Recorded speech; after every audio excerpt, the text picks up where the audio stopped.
The Kansas-Nebraska Act in 1854 turned America upside down. You see, it all came down to the political game of give and take. Many new roads, railroads, and canals were all being built across America as part of the American system we briefly mentioned in our Jackson unit. Everyone wanted more internal improvements, like roads, canals, and railroads. The Transcontinental Railroad was one of these such projects. The Transcontinental Railroad was going to connect the East Coast with the West Coast. Stephen Douglas, a rising political star from Illinois, wanted this new Transcontinental Railroad to pass through Illinois.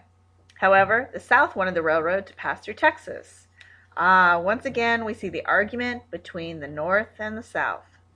Douglas decides to appease the South by creating the Kansas-Nebraska Act. In exchange, the railroad will come through Illinois. The Kansas-Nebraska Act allowed these two territories to decide on slavery using popular sovereignty. Wait a minute, you say. How can this be? The Missouri Compromise has already determined this area should be free because it lies above the Missouri Compromise line. This should show you the influence of Stephen Douglas in the Senate, since he was able to convince other senators to vote his way. As you can imagine, Southerners are happy while Northerners are angry. In fact, Northerners are so angry that they begin to protest and refuse to abide by the fugitive slave law. Both the North and the South try to gain control of the territory by sending in supporters. Thousands moved into the Kansas Territory. These are hardcore supporters from both sides. Both sides established governments, one anti-slavery, one pro-slavery. Can you imagine the chaos occurring in Kansas at this time? Two governments? How can anyone expect order to be carried out? The first government was pro-slavery and instituted laws like death for helping a slave escape. Speaking out against slavery could get you 2 years hard labor. Eventually, violence erupts between these two forces. At least 200 will be killed. Harriet Beecher's brother, a minister, said rifles will be better than Bibles in Kansas, so all rifles became known as Beecher's Bibles. One of the most infamous men from the Bleeding Kansas incident was a man by the name of John Brown.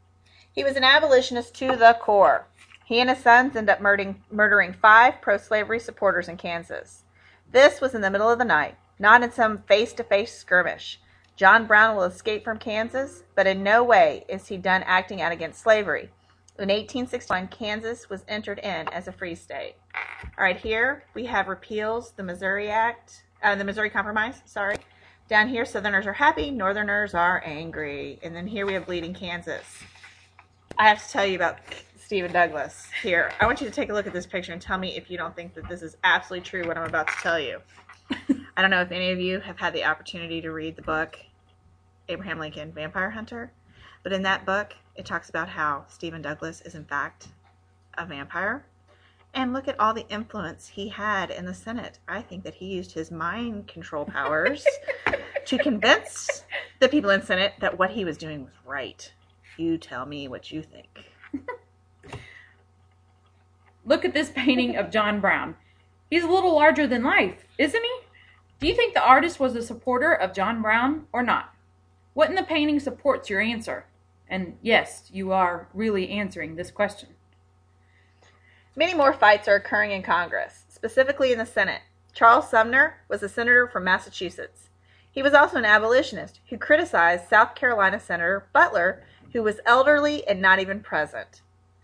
Butler's nephew, also a senator, decides to take revenge.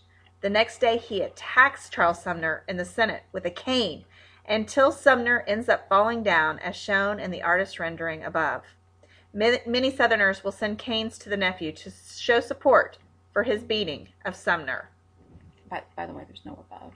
I mean, it's above for us, but it's just right there for them. Oh, yeah. I see. Sometimes I ad lib and it doesn't work. The North is even more convinced that slavery leads to violence. Sumner was unable to resume his duties as senator for 3 years due to his recovery from the attack. Can you imagine something like this happening in today's Congress?